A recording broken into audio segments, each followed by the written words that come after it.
இன்னைக்கு எனக்கு பர்த்டே.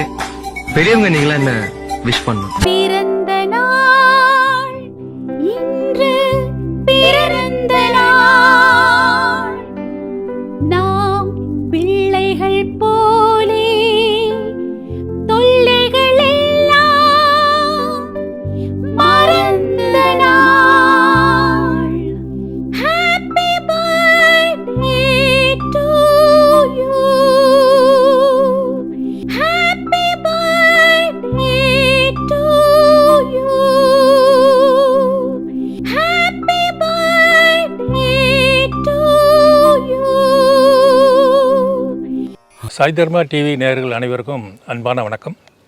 இங்கே நம்ம திருவள்ளுவரை அடுத்து போலிவாக்கத்தில் அமைந்திருக்கக்கூடிய பிரம்மஸ்ரீ நித்யானந்த சுவாமிகளின் ஜீவ சமாதி இங்கே உள்ளது. இங்கே பக்தர்களும் சீடர்களும் இங்கே வந்து ஆசீர்வாதம் பெற்று தனக்கு வேண்டியதை பெற்று செல்கின்றார்கள்.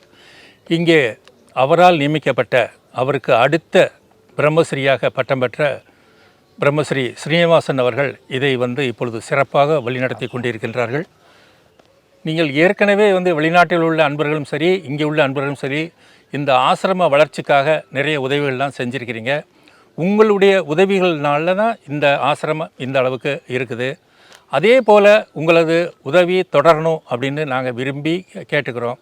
ஏன்னா உங்களோட உதவியினால தான் இங்கே அன்னதானங்களும் நல்ல வளர்ச்சி திட்டங்களும் இங்கே வந்து நடைபெற்று கொண்டு இருக்குது. இதே போல் உங்களது அன்பு தொடர வேண்டும் என்று வேண்டி விரும்பி கேட்டுக்கிறோம். அதே போல் வருகின்ற 29ஆம் தேதி பௌர்ணமி அன்று இங்கே அன்னதான நிகழ்வுகள்லாம் எப்பொழுதும் போல் வழக்கமாக நடைபெற்றுருக்கு.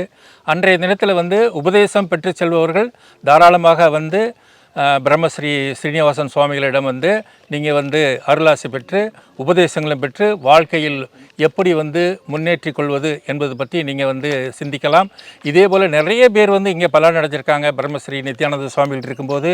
அதே போல் நீங்கள் எல்லாரும் இங்கே வந்து இந்த பௌர்ணமி தினத்தன்று பெருந்திரளாக வந்து அருளாசி பெற்று உபதேசங்கள் பெற்று நல்லாசியோடு இருக்கணும்னு சொல்லி உங்களை எல்லாரையும் வந்து வாழ்த்தி வேண்டி விரும்பி கேட்டுக்கிறோம். ஆத்மா இப்போது சமீப காலமாக சாமி சரி, இந்த சின்ன குழந்தைகள்லாம் வந்து பாலியல் துன்புறதுக்கு ஆளாகிறாங்க. இப்போ செய்தித்தாள்லாம் வருது, வந்து மனசு பதக்க வைக்கிறது. ஆமாம், இதுக்கும் கர்மவினைக்கும் தொடர்பு இருக்கா? கர்மவினைக்கும் தொடர்பு இருக்குது. ரெண்டாவது இது வந்து கலியுகம். எல்லார் கையிலையும் 5 விரல் இருக்குன்னா இப்போ 6வதாக ஒரு விரல் முளைச்சிருக்கு. என்னென்னா செல்ஃபோன். இந்த செல்ஃபோனில் நல்லதும் வருது, கெட்டதும் வருது. இப்போ 2 விஷயங்களாம் பார்க்கும்போது எப்போவுமே உயிருக்கான இயல்பு என்னன்னு சொன்னால் கெட்டதை உடனே பிடிச்சிக்கிறது. நல்லதை பின்னாடி பார்த்துக்கலான்னு வைப்பாங்க, கெட்டதை உடனே பிடிப்பாங்க. இது உயிரோட இயல்பு. அதுக்காக தான் ஒரு பழமொழி சொல்லுவாங்க, பன்றியோட போன கன்றும் வந்து பண்ணி என்ன சாப்பிடுதோ அதான் சாப்பிடுவாங்க.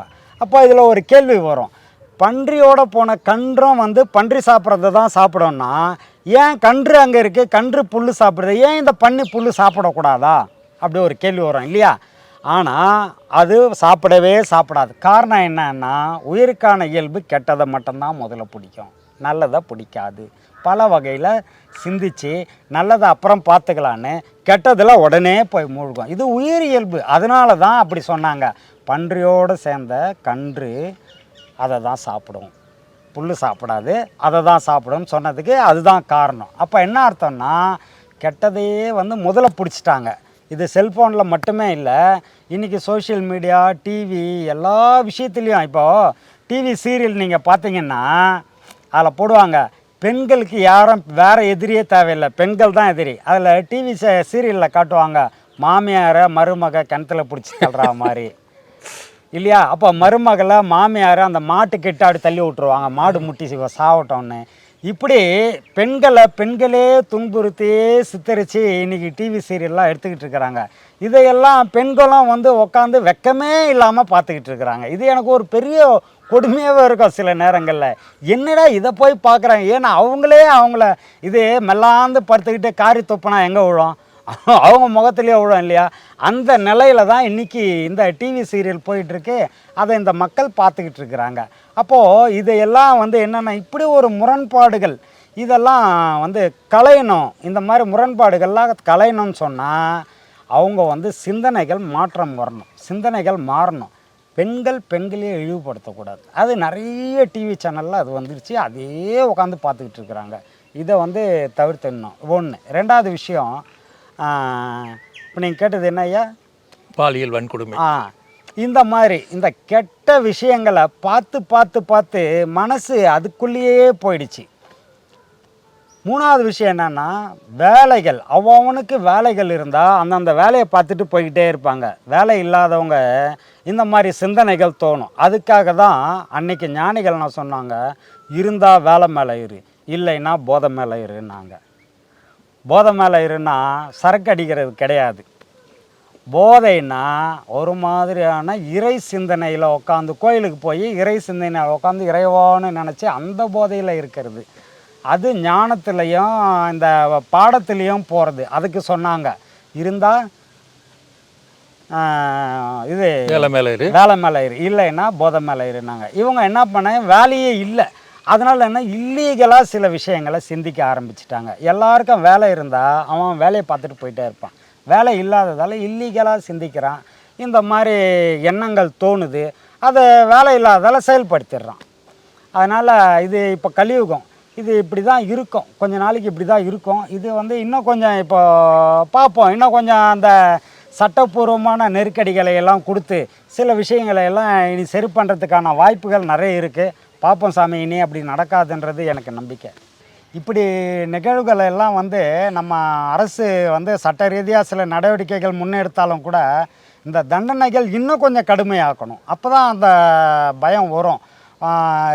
ரெண்டாவது, திருடனை பார்த்து திருந்தாவிட்டால் திருட்டையும் ஒழிக்க முடியாதுங்கிற மாதிரி எவ்வளோ தண்டனை கொடுத்தாலும் கூட இந்த தவறுகள் நடக்கும். ஆனாலும் இதை அரசு ஒரு மிகப்பெரிய கண்குத்தி பாம்பு மாதிரி இருந்து எல்லாரையும் நோட்டம் விட்டு இந்த தவறுகள் நடக்காமல் பார்த்துக்க வேண்டியது அரசுக்கும் கடமை இருக்குது. அதனால் அரசும் வந்து அதை சிறப்பாக செய்யணுன்றது என்னோட வேண்டுகோள். நன்றி சாமி. ஒரு சமுதாய விழிப்புணர்வும் இருக்கணும் அப்படின்ட்டு சொல்லியிருக்கிறீங்க. ஒரு நல்ல விஷயந்தான். சமுதாய விழிப்புணர்வு இருந்தால் மட்டும்தான் இந்த மாதிரி நிகழ்வுகள் வந்து தடுக்காமல் நம்ம வந்து பாதுகாக்க முடியும். ஆமாம். நன்றி சாமி. நன்றி.